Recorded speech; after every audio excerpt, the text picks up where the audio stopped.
¿Ahí logran escucharme mejor? Sí, estimada ponente, ahora sí. Muchísimas gracias.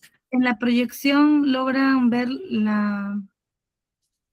lo Sí, que sí está. se logra visualizar. Más bien pediría, por favor, que lo ponga en pantalla completa para poder visualizar mejor. ¿Ahora sí lo pueden ver? Sí. Ahora sí, estimada ponente, muchísimas gracias. Adelante, por favor, y bienvenida a la familia E-Magistra. Muchas gracias por la invitación. Siempre que podamos compartir información para poder generar mayor conocimiento en la población, estaremos aquí al tanto como ponentes con diferentes temas, diferentes cursos. En esta ocasión me está tocando iniciar con el curso de salud pública y salud mental. Como ya me presentaron, mi nombre es Claudia Reinaga Barahona, soy médico cirujano de profesión, pero como voluntariado también soy bombero voluntario y actualmente trabajo en la línea de SAMU, que es las ambulancias del Estado, en MINSA, por lo cual soy médico en APH, que es atención prehospitalaria. Entonces, con esto empezaremos nosotros tocando dos temas importantes, que es que ustedes puedan entender qué significa la salud pública.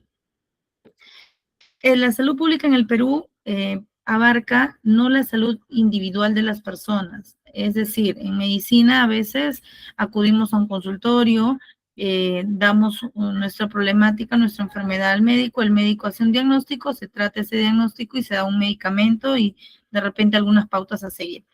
Esa atención es una salud individualizada.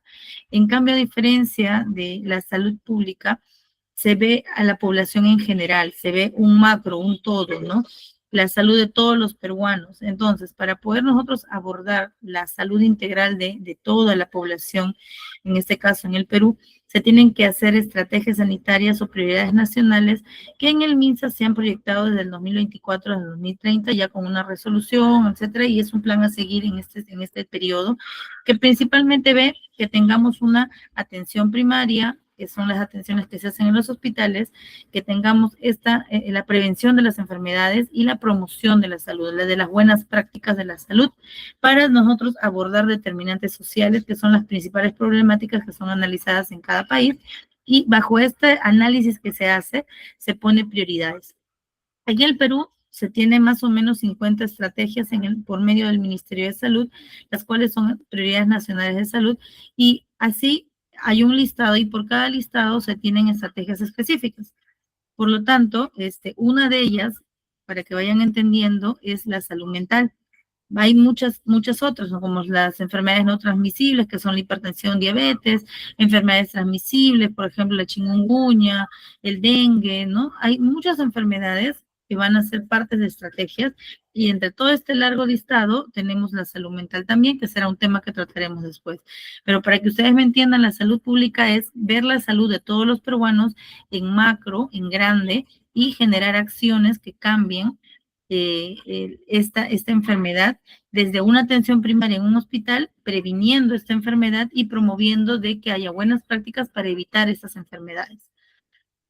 Entonces, la salud pública será esta práctica social integrada, cuyo objetivo no solamente es la persona como persona individual, sino poblaciones humanas de una sociedad, ¿no? Esto nos hace prevenir discapacidades, mejorar la sobrevida de las personas y mediante todos los esfuerzos que se logren hacer en la salud pública podemos tener pues un adecuado nivel de vida de esta población, en este caso los peruanos. Hay muchas actividades que se pueden hacer, entre ellas la planificación de estas estrategias, información sanitaria a la población, a los mismos personal de salud, promoción de la salud y protección de la salud. Son escalones que tienen como herramienta la salud pública para poder lograr la mejora de vida de las enfermedades de las personas. En esto tenemos que saber que para nosotros haber generado todas estas estrategias, el Perú tuvo que hacer un análisis situacional de la realidad peruana. ¿No? No es lo mismo una persona que vive en el extranjero, digamos en Estados Unidos o en Europa, a que nosotros tenemos un tipo de problemas determinantes que influyen en nuestra salud, ¿no? Nuestra realidad peruana muchas veces vivimos en el constante estrés, ahora mismo tenemos un factor muy importante que es la inestabilidad política, tenemos la alta tasa de inseguridad que hay en las calles, los accidentes. No es lo mismo, por ejemplo, la salud pública de otros países que podrán tener otras prioridades de salud, como por nosotros nuestra principal causa de muerte aquí en el Perú es muchas veces los accidentes vehiculares. Y eso no tiene nada que ver con enfermedades comunes, sino más bien accidentes, ¿no? Cosas fortuitas. Entonces, nuestro análisis situacional en el Perú ha tenido que ser muy distinto al de otros países para generar un mecanismo de estrategias para la salud pública en el Perú. Entonces, como nosotros tenemos una realidad nacional distinta, también repercutida muchas veces por la pobreza y la desigualdad en salud, es que se tienen que tomar diferentes determinantes sociales para atacar estos problemas y serán también generados de manera distinta entre mujeres y varones. ¿Por qué? Porque a veces hay mucha desigualdad todavía, a pesar de que ya han pasado los años y hay mejores posibilidades para el labor de la mujer, pero todavía tenemos un ministerio, por ejemplo, de la mujer y poblaciones susceptibles, porque hay esta desigualdad. Entonces, lo que quiero que entiendan es que la salud pública en el Perú tiene diferentes determinantes, no es igual que en la de otros países, y en el sector público tiene que dividirse pues en también cómo tenemos nuestra red de salud. Nosotros conocemos que para nosotros atendernos, o bien si estamos laborando o tenemos beneficios laborales, pues tendremos acceso a un e-salud. Si tenemos mayor accesibilidad y podemos pagar un seguro privado, tendremos una EPS. Y si no tenemos ningún seguro de los que ya mencioné, pues tendremos nosotros la facilidad de poder ingresar al SIS, que es el Sistema Integral de Salud, que es del MINSA. Entonces, todo ese régimen público de la red de salud puede ser un régimen subsidiado, contributivo, directo, etcétera, de nuestra seguridad social. También tenemos que conocerla porque es muy diferente que nosotros nos tratemos en salud, en MINSA o en una clínica privada, ¿no? Otro de los problemas principales sanitarios es que las enfermedades transmisibles y no transmisibles tienen mucha prevalencia en la población peruana. Las transmisibles, por ejemplo, son el dengue, la chikungunya, cosas que tienen vectores que van yendo en contagio, y las no transmisibles, las dos grandes importantes, son la hipertensión y la diabetes. Ahora se está adicionando una de ellas que adicional es la obesidad. Entonces, todos esos problemas que son importantes, son buenos que lo conozcamos para que entendamos por qué el Ministerio de Salud toma estos determinantes y toma decisiones para mejorar la salud de toda la población. ¿Qué se desea en la salud pública? Generar políticas de salud que sean inclusivas y beneficiosas para toda la población de manera universal. Además, que se reduzcan las desigualdades de acceso a los servicios de salud en toda la población, sea Lima, ¿no? Sea costa, sierra o selva, y que haya un crecimiento de los niveles progresivo, ¿no? Progresivo, para que todo centro, ya sea en la periferia, en un pueblito lejano y en la ciudad y ahora en Lima, tengan las mismas facilidades de brindar salud a las personas con una correcta infraestructura.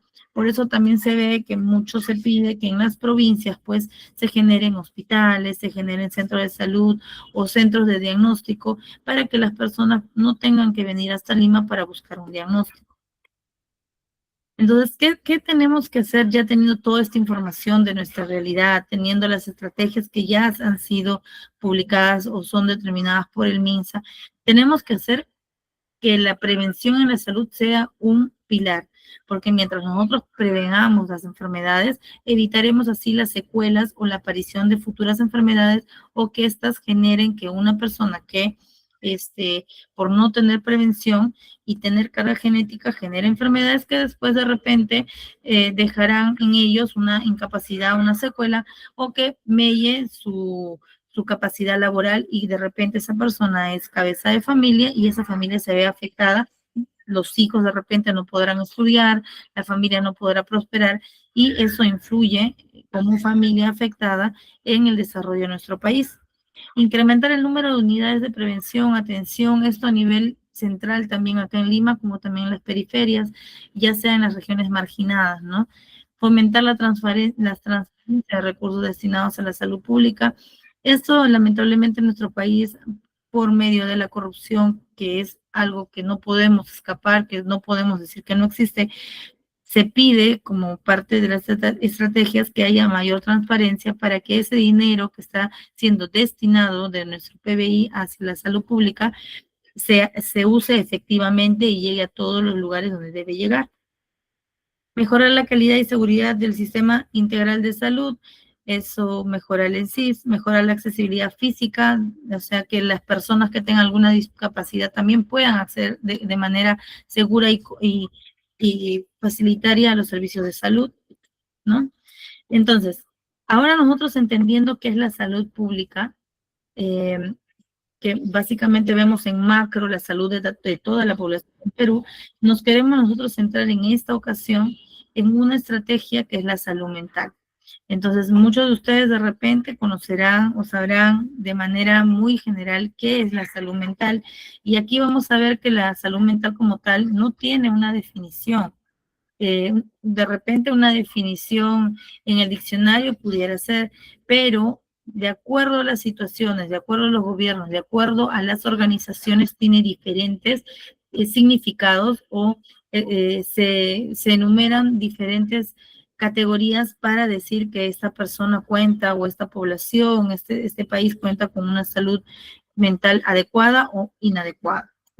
Entonces, podemos ver en las caritas diferentes estados de ánimo, podremos estar de repente felices, amargos, tristes, sonrientes, asustados. Entonces, todos estos cambios de nuestro comportamiento, de nuestra forma de actuar frente a algunos problemas, podrían a nosotros generarnos problemas de salud mental. Entonces, mucho va a abarcar aquí no decir que estamos enfermos, que esta persona tiene algún problema, no, sino la salud mental es un estado de ánimo en el cual vivimos algunas personas que si no tenemos conductas de prevención o conductas de reforzamiento positivo hacia estos problemas, podemos desarrollar sí un problema de salud mental que ya tendría que ser abarcado o detectado por un médico y recibiendo tratamiento específico, pero también vamos a ver que hay rasgos de problemas que no necesariamente tienen que llegar a ser tratados por un médico, sino podrían ser tratados de manera terapéutica con una psicoterapia por medio de psicología, ¿no? Entonces, algunas de las definiciones que he podido encontrar, de las muchas que existen, es un estado mental en el cual debe haber un equilibrio entre la persona, su entorno y su participación en la sociedad. Entonces, cómo yo como persona individual me relaciono con mi entorno, mi comunidad, y cómo este entorno, esta asociación va a participar en mi país, en mi sociedad, o en el punto donde yo desee desarrollarme, ¿no? Puede ser mi participación como trabajador, puede ser mi participación como agente social, intelectual, mis relaciones con mis vecinos, con mis familiares, con mis cotrabajadores. Entonces, cómo todo eso, todo ese estado mental en el cual debe haber un equilibrio, influye en mi bienestar y calidad de vida. Aquí los puntos principales que deben ustedes llevar de esta capacitación es el estado mental como equilibrio para que yo, por finalizado este equilibrio que tengo con todas las personas que yo me rodeo, con el entorno físico, que es mi lugar de vivienda, o mi entorno laboral, generen en mí un bienestar y calidad de vida adecuado, ¿no? Por eso vemos en el dibujo, ¿no? La joven está tratando de mantener un equilibrio entre su alimentación, entre la salud, el ejercicio, el tiempo, entre hacer actividades de ocio, entre las relaciones amorosas o afectivas o familiares y entre su trabajo. Entonces, ¿cómo yo logro este equilibrio? Eso es mi salud mental. Sin embargo, aquí la Organización Mundial de la Salud tiene un término un poco más oficial, ¿no? En el cual no hay un punto único para definir la salud mental. Puede ser diferenciado por regiones, puede ser de repente muy subjetivo para quien lo pueda definir, y puede haber diferentes contextos para definir la salud mental entre profesionales, ¿no? O sea, por ejemplo, un médico puede pensar que la salud mental es de una forma en la que primen la no tenencia de enfermedades. De repente en otros sectores puede ser diferente la salud mental, ¿no? Entonces, sabiendo esto, hay tanta gama de actividades para nosotros poder verificar que una persona tiene correcta salud mental, que tenemos que abarcar a esta persona como en todo, ¿no? Entonces, se tienen que hacer luchas de promoción y bienestar, prevención de trastornos mentales, tratamiento y rehabilitación, si ya existen diagnósticos de estos trastornos mentales.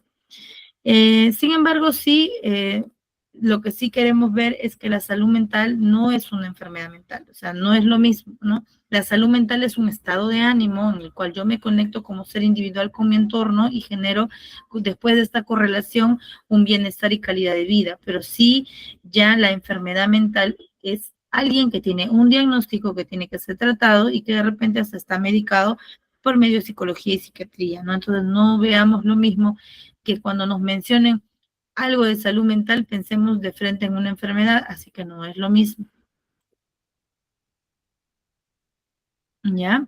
Entonces, como hemos visto, las personas tienen un factor biopsicosocial. El psicológico puede ser mis emociones, mis conductas, cómo he crecido yo durante mi infancia, durante mi vida, cómo me he relacionado, cómo he crecido, me han criado mis padres. Biológicamente todos tenemos un cuerpo, ¿no? No es lo mismo la salud mental de un varón y de una mujer. Todos tenemos sistemas, biológicamente sí podrían entrar algunas enfermedades que podrían desarrollar problemas mentales con mayor capacidad.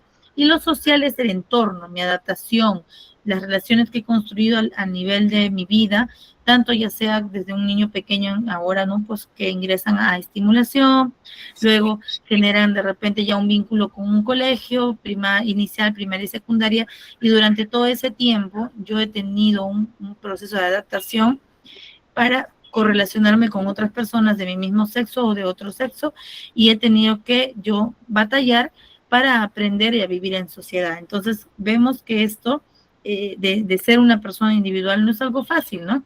Tenemos todo un trasfondo que al final en la parte del centro se conjuga, se une, y si todo esto va bien y tenemos las correctas herramientas, pues podemos llevar una salud mental adecuada. Entonces, nosotros tenemos que mucho observar el comportamiento de las personas para poder nosotros conocer el estado de salud mental de aquella. Pues no sabemos qué temores tiene, qué capacidades, qué cosas que de repente son cosas que le falten o fobias a las personas, sus competencias, qué necesidades o qué tensiones está llevando cada persona. Es un mundo, entonces no sabemos si las personas se relacionan bien interpersonalmente, si lideran cuando están en grupo o si son independientes o no. Entonces, para nosotros conocer y hablar de salud mental de alguien, tenemos que observar mucho el comportamiento porque, como ya hemos visto en la diapositiva anterior, todos somos un núcleo que aparecemos y somos por muchos factores que se conjugan y cada uno somos únicos, ¿no? Entonces, como ya les iba mencionando, ¿no? La salud mental se construye en espacios, ya sea de individuales, yo conmigo mismo, mi entorno más cercano a los familiares y la comunidad. Entonces, como ya les había dicho, desde tempranas edades, estos factores físicos existen, ¿no? Puede ser en mi tema de estudios, recreación, si manejo un deporte, si yo qué tipo de religión llevo, si mis creencias religiosas son muy importantes también para poder yo de repente crecer en sociedad adecuadamente o no. Mis espacios laborales son saludables, no son saludables, tengo un entorno laboral adecuado o siento que de repente este tema, porque queramos o no, en el tema laboral pasamos mucho tiempo, casi la mitad de nuestro día trabajando, y prácticamente si tenemos un lugar que no es constructivo para nosotros, pueden generar a la larga problemas de salud mental como un estrés, puede generar ansiedad, depresión. Mi comunidad más cercana, que son los espacios vecinales, puede ser yo soy un agente comunitario, de repente hago un voluntariado, participo en la iglesia, participo en un grupo de ayuda, en un albergue, en algo, ¿no? Y las conversaciones que pueden surgir pues con las personas cercanas o no cercanas. Entonces, todo esto es el entorno, el espacio en el que crece un individuo que contribuye a la salud mental. Y aquí quiero que ustedes entiendan que tenemos factores de riesgo que son negativos y factores de protección que son positivos para que se genere o se detone un trastorno mental. Entonces, si yo tengo mi salud mental adecuada, puedo estar adecuadamente sano en la parte mental, pero si no es adecuado y genera un problema, este puede empezar a ser una enfermedad mental o un trastorno mental. Entonces tengo factores que me previenen y factores que me llevan a tener un trastorno mental. En cuanto a los factores de riesgo, como vemos en la imagen, la joven está totalmente estresada, desbordada, no puede manejar de repente el trabajo, la vida social, no puede trabajar sus tiempos, y esto genera de repente muchas bajas laborales, genera que yo no pueda relacionarme bien en mi ámbito familiar, sentimental, ¿no? Entonces, los factores de riesgo es, digamos, una persona que tiene fracaso académico, que le ha ido mal y no ha recibido de repente la ayuda adecuada para generar un cambio en su tema académico, se puede llegar a desmoralizar de manera académica y ser una persona que no consigue de repente ingresar a una universidad, no consigue ni siquiera iniciar una carrera técnica, o se siente desmotivado, ¿no? Entonces, problemas de déficit de atención que no sean atendidos en la infancia, niños pequeños que tengan algún tema, un trastorno de ese tipo, pues si no son adecuadamente detectados de pequeños, generarán en un adulto problemas para poder tener una salud mental adecuada. También eso se ve mucho en los pacientes adultos, ¿no? De entre 30, 40, 50 años que tienen la carga de cuidar a pacientes adultos, en este caso podrían ser sus padres, sus abuelos, y que estén enfermos de manera crónica. Ellos son personas sanas, pero al momento de tener al cuidado de una persona delicada, uno va consumiendo su salud mental si no tienes pues apoyo para poder solucionar esos temas, ¿no? Entonces, los cuidadores de estas personas pueden generar o tener trastornos mentales, sí, muy comúnmente la ansiedad y depresión, porque claro, están ellos siendo los principales cuidadores para esas personas, y muchas veces esto demanda dormir pocas horas, tener que limpiarlos, tener que cargar peso, y eso no es adecuado, ¿no? Personas que también abusen o tengan consumo de sustancias también. Si yo tengo alcoholismo o dependo de alguna droga, pues mi salud mental no estará adecuada. En eso, abuso o abandono de menores, si de niño no he tenido un entorno familiar donde mis padres me han protegido y he sido abusado o me han abandonado, pues mi salud mental no estará adecuada. Personas que no puedan lograr el sueño y no tengan las 7 horas adecuadas de sueño diario, pues podrán tener algunos problemas mentales, ¿no? Personas que sufran de enfermedades crónicas que generen dolor crónico, o personas que no puedan comunicarse de manera normal. Ya aquí algunos problemas de desbalances neuroquímicos que no tienen algunos receptores las personas a nivel cerebral, también pueden generar enfermedades. Si mis padres han tenido alguna enfermedad mental, no sea solamente por genética, sino por yo haber vivido en un entorno tan hostil, ¿no? En el cual mis padres, en vez de ser mis cuidadores principales, yo tenía que, de pequeño, ser de repente el ente de apoyo de ellos, genera también trastornos mentales. Como ya les había mencionado, el alcoholismo de los padres, algunas complicaciones en el nacimiento de nosotros, de las personas, podrían generar trastornos mentales, sí. Personas que han perdido seres cercanos y generan un estado de duelo crónico en el cual no pueden superar la pérdida de alguien, podrían tener enfermedades mentales, sí, ¿no? Habilidades y hábitos de trabajo deficientes, cuando no tienen un entorno laboral adecuado o no tienen las capacidades para un trabajo en específico, pero porque no ha habido una buena dirección de sus capacidades para de repente tener otro tipo de trabajo en el cual sí pudieran sentirse más a gusto. Y también personas que tengan problemas de lectura, ¿no? Que no tengan el adecuado raciocinio, el razonamiento verbal para entender y algo, no podrán pues desarrollarse de la misma manera que otras que sí lo tienen, ¿no? Y después de haber visto esto, tenemos que también valorar que algunas personas hemos crecido con factores protectores, ¿no? Por ejemplo, ¿no? Un vínculo afectivo, madre, padre, intenso, duradero, que ha sido de cuidado, lazos afectivos tempranos, ¿no? Con tíos, abuelos, todas esas cosas de estimulación temprana a los niños pequeños, crecer en un entorno amado, ¿no? Eso es un apego positivo, muy, muy unido a lo siguiente, que es la buena crianza. Entonces, toda esa interacción positiva entre padres e hijos generan un niño con buena autoestima, un niño que puede expresarse, un niño que se siente a salvo en su entorno, que no tiene que estar creciendo a la defensiva, un niño que va a su centro de colegio con la paz mental de poder no tener sueño, no tener anemia, y poder generar conocimiento en sus clases, porque es un niño que está en un entorno de vida saludable. Entonces, la buena crianza también, ¿no? El generar la independencia a estos niños, no querer que de repente todo le podamos hacer, sino generarles herramientas para que ellos puedan crecer seguros, capaces de afrontar dificultades y tener de repente adversidades que ellos hayan podido sobresalir, así con esa autonomía ellos posiblemente cuando sean más grandes no tendrán problemas pues de estrés o de frustración, ansiedad, porque han crecido en un entorno con una buena crianza en los cuales desde muy pequeños han generado autonomía e independencia y saben enfrentarse desde muy niños a estos temas de la frustración y el estrés. Se ha visto también que la alfabetización, el hecho de que uno pueda entender el idioma, escribir, hace de que uno en sociedad pueda sentirse con mayor autoestima, con mayor confianza, con la capacidad de poder estudiar, ¿no? Desarrollarse académicamente, y eso hace que una persona con formación académica tenga un factor protector para el desarrollo de enfermedades de salud mental.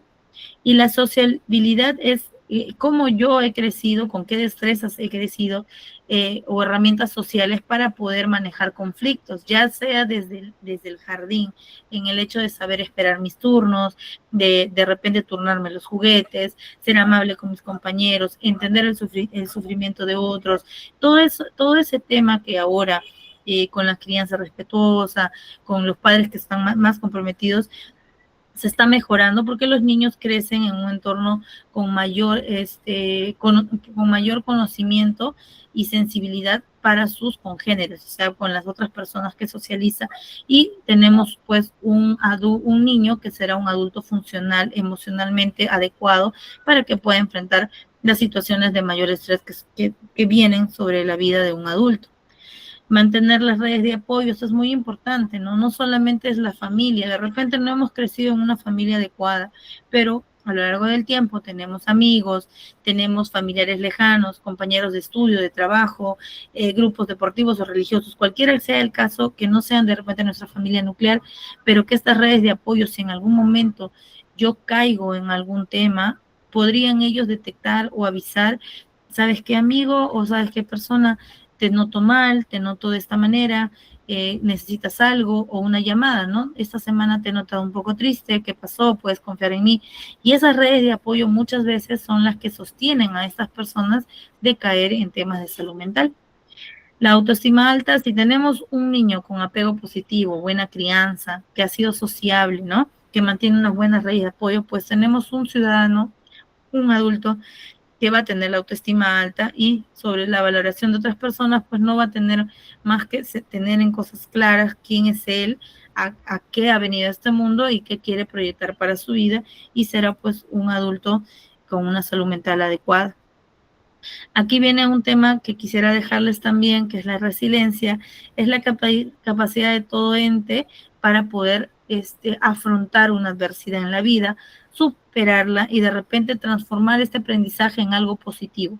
Esa es la resiliencia, ¿no? El poder yo tener esa capacidad de seguir frente a la vida y no enclaustrarme en un círculo en el cual de repente yo me siento la víctima, no logro tener las herramientas para salir de este problema, me siento peor y vuelvo a lo mismo, ¿no? Me siento peor, no me explico por qué me pasan las cosas, me siento víctima y así, no salgo de ese círculo, y obviamente empieza la ansiedad, depresión, algunos otros trastornos, y entonces tenemos una persona que no puede manejar esa situación, esta adversidad de la vida y salir de este problema. Entonces, manejar mucho resiliencia para poder nosotros continuar y seguir y de repente tomar este impasse en la vida como algo para aprendizaje. Y lo que sí les quería decir es que mucho se ha comentado del mal ambiente laboral, porque básicamente luego de nuestro hogar es el lugar en el que más nosotros tenemos tiempo invertido. Entonces, ¿cómo podemos nosotros mejorar esa salud mental en el trabajo? reduciendo todos esos factores de riesgo relacionados en el trabajo, como detectar los trabajadores que pudieran ser conflictivos, de repente mejorar los ambientes, que todos tengan adecuadas sillas, que tengan instrumentos para trabajar adecuados, si hay personas con discapacidad, que ellos puedan tener accesibilidad a sus centros de trabajo, ¿no? Entonces, además también ahora en cada trabajo tenemos médicos de salud ocupacional que pudieran ellos con dinámicas o algo mejorar este tema de coadyuvar a mi compañero o detectar de repente si hubiera alguna falencia en la salud mental y poder brindar a ese médico ocupacional una alerta, ¿no? Entonces, lo que sí les quisiera decir, si no hay salud, o sea, no va a haber salud sin salud mental. Podemos estar físicamente bien, podemos no tener ninguna enfermedad, no ser hipertensos, no ser diabéticos, no tener ninguna falencia en la parte anatómica, pero si mi mente, mi actitud no está adecuada, pues no podemos hablar de una salud integral. Entonces quisiera dejarles a ustedes esta enseñanza de que la salud pública en el Perú trata de manera grande, de manera global, intenta generar estrategias para que toda persona que vive en nuestro territorio, todo peruano, tenga una salud eh, integral, ¿no? En este caso, en la salud mental, ya hemos visto los factores que son protectores, los factores que detonan una enfermedad y tenemos que saber manejar eso, de repente tomar una lectura, repasar algunas cosas y cambiar algunas actitudes que tuviéramos en nuestra vida, en nuestra casa, en nuestro trabajo, para poder mejorar nuestro entorno y así no solamente no salir afectados nosotros, sino también las personas que nos rodean. Muchas gracias. Esta ha sido la capacitación de hoy. No sé si tuvieran algunas preguntas. Estoy aquí presta a poder resolverles sus dudas.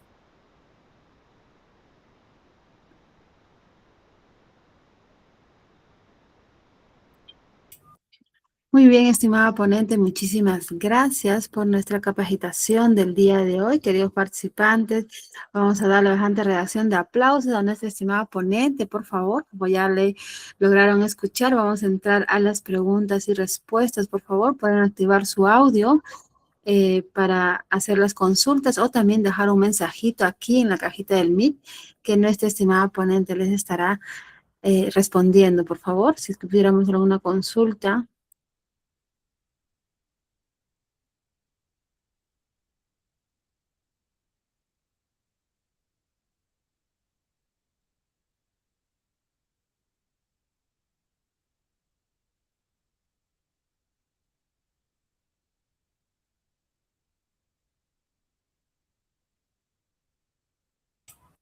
Estimada ponente, tenemos una consulta aquí en el chat, por favor, si pudiéramos leerla.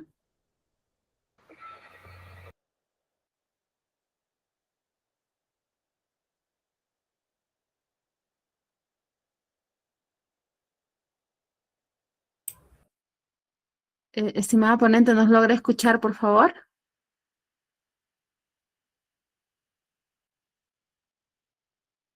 Doctora Claudia, ¿nos logra escuchar? Sí, ahora sí les escucho. A ver, dice, buenas noches, ¿se puede tener una adecuada salud mental en una enfermedad mental diagnosticada? Como les había comentado, una vez que ya tenemos un diagnóstico de una enfermedad mental, eh, se puede acudir a los profesionales, ya sea psicología, psiquiatría, recibir el adecuado tratamiento. Y si esta enfermedad está controlada, en algún momento pues la salud mental de esta persona sí se podría retomar y seguir de manera normal, ¿no? Siempre y cuando tenemos el control de las visitas al psiquiatra, el tratamiento adecuado y el apoyo psicológico. Entonces, cuando yo tengo una enfermedad mental y sigo todos los parámetros de diagnóstico, acudo a mis citas, tomo mis medicamentos, pues en algún momento el objetivo sí es restaurar esa salud mental y sí poder tener una salud mental adecuada.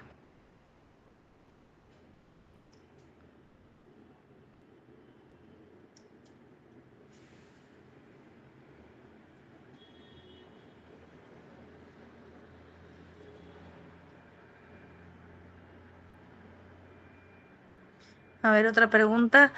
¿Se tiene alguna estadística de las enfermedades mentales como consecuencia del COVID-19? Sí, claro que sí.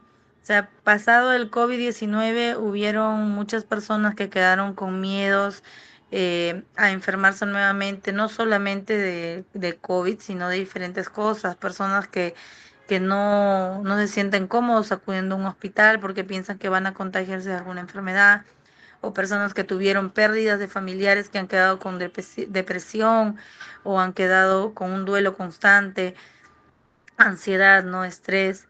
Entonces sí debe haber una estadística, sin embargo, en este momento no lo tengo, pero sí nosotros como médicos sabemos que a raíz de la pandemia se han generado hasta a veces trastornos de socialización, porque los niños que crecieron en esa época por lo menos casi 2 o 3 años no han tenido educación presencial, sino virtual, y han quedado muchos trastornos de conducta en aquellos niños que a lo largo de este tiempo, bueno, como ya ha pasado bastante tiempo, se han ido modificando, supongo, con el luchar de sus padres y de los profesores, ¿no? Pero sí debe haber una gran cantidad de personas que han quedado con enfermedades mentales luego de la pandemia.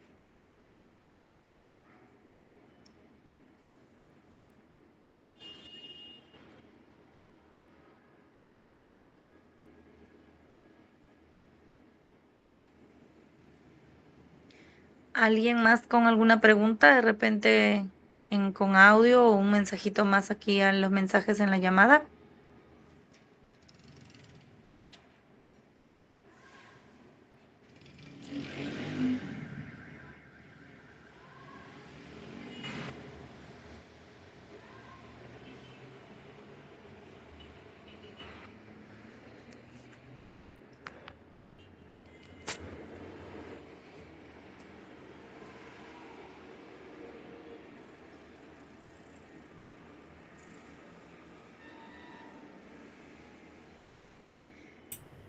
Muy bien, queridos participantes, por favor, si tuviéramos alguna consulta más, alguna duda más, por favor, nuestra estimada ponente está a la espera de sus consultas.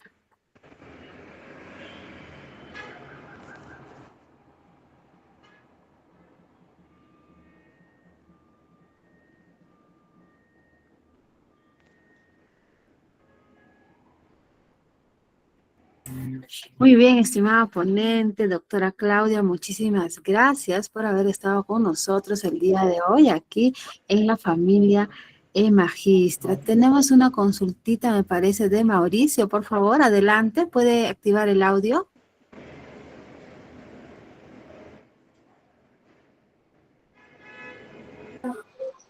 Hola, ¿cómo están? En el proceso que se utiliza para poder generar justo todo lo que ha comentado muy bien nuestra presentadora, yo quería preguntar un poquito más allá, ¿cuál es el proceso en sí para mejorar los sistemas de salud comunitarios? Porque eso creo que es lo que más falta acá en el Perú, el enganche, el poder derivar a los pacientes, dado de que nosotros no podemos estar con ellos 24/7, sino derivarlos a sectores comunales, a comunidades que puedan favorecer el vínculo para que se pueda reforzar todo este tema de salud mental, ¿verdad?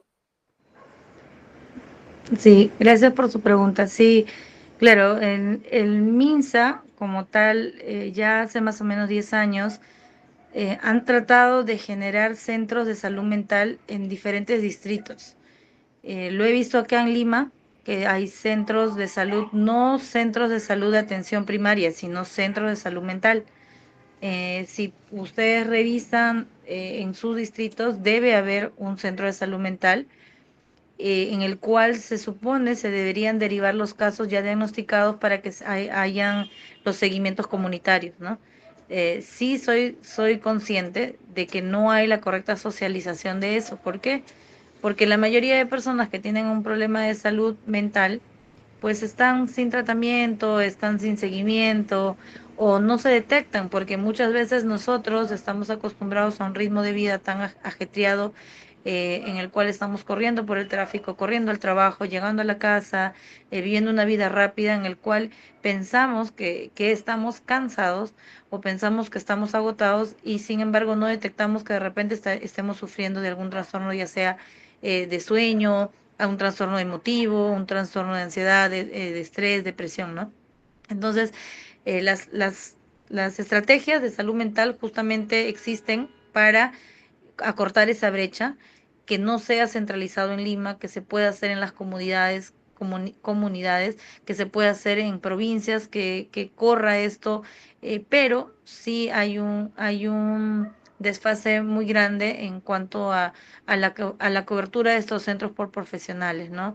En el Perú hay pocos psiquiatras, hay pocos psicólogos, psicoterapeutas, entonces sí, el MINSA lo ha puesto como una estrategia de salud pública y se está luchando y se está acortando las brechas, pero mm, lo que principalmente se pide en toda estrategia es que el presupuesto llegue de manera efectiva, se elimine pues los temas de corrupción, que sea mayor transparencia en cuanto a los presupuestos que llegan a estos centros y que los centros pues tengan mayor contratación de profesionales de salud y las detecciones tempranas de repente en los centros de trabajo, en los colegios, para que si se detecta algún trastorno en esas zonas, puedan ser derivados a esos centros de salud comunitario en los distritos, ¿no? Donde la persona vive.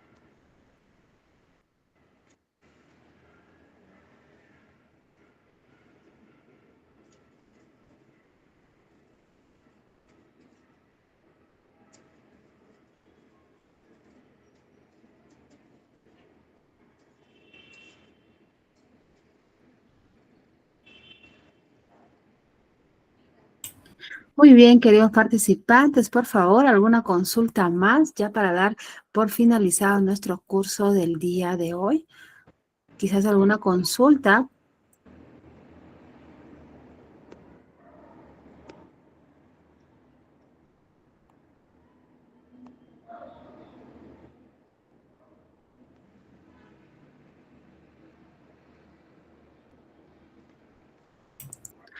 Muy bien, estimada ponente, doctora Claudia, muchísimas gracias una vez más por estar con nosotros. Dani nos hace una consultita, estimada ponente. Ujú. A ver.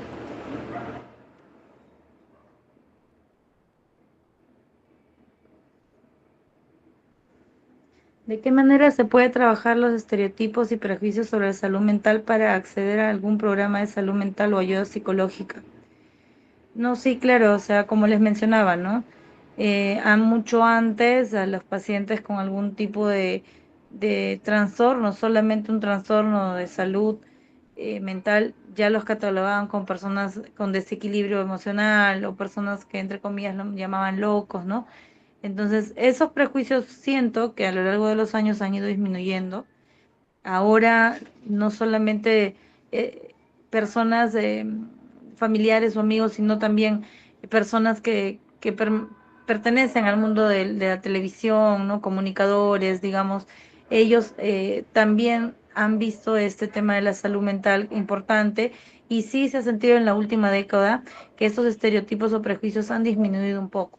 Todavía no al 100% porque nuestro país, pues, lamentablemente también tenemos un país con bastante idiosincrasia de repente de machismo, ¿no? O de repente de no querer acudir al médico ni siquiera para una enfermedad anatómica, mucho peor aún para la salud mental, pero estos prejuicios simplemente, a mi parecer, van a desaparecer cuando nosotros ahora, que somos los que de repente tenemos niños o adolescentes, criemos a estas personas ya con otra mentalidad, ¿no? Como lo han hecho de repente nuestros padres. Entonces nuestros padres ya a nosotros nos han inculcado otros valores y nosotros tenemos que seguir haciendo esto en sociedad a nuestros hijos para que podamos ir rompiendo estas décadas en las cuales pues una persona con un trastorno mental era catalogado como loco y que eso hacía más difícil que esta persona pueda aceptar su enfermedad y querer recibir ayuda, ¿no?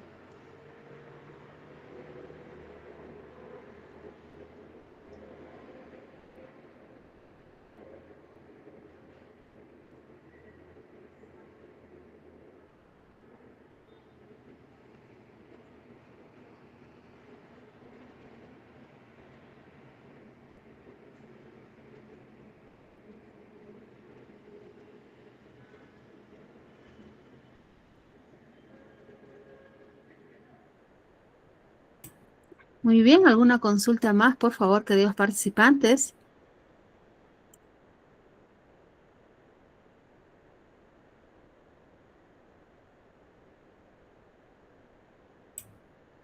Muy bien, ahora sí, estimada ponente, doctora Claudia, muchísimas gracias. Parece que no tenemos más consultas. Vamos a darle bastante reacción de aplausos a nuestra estimada ponente del día de hoy. Doctora Claudia, muchísimas gracias por haber estado con nosotros aquí en la familia Emagistra. La invitamos también a que nos pueda seguir en nuestra página de Facebook. Estamos como Emagistra y la estaremos esperando a usted en una próxima ponencia, estimada ponente. Muchísimas gracias.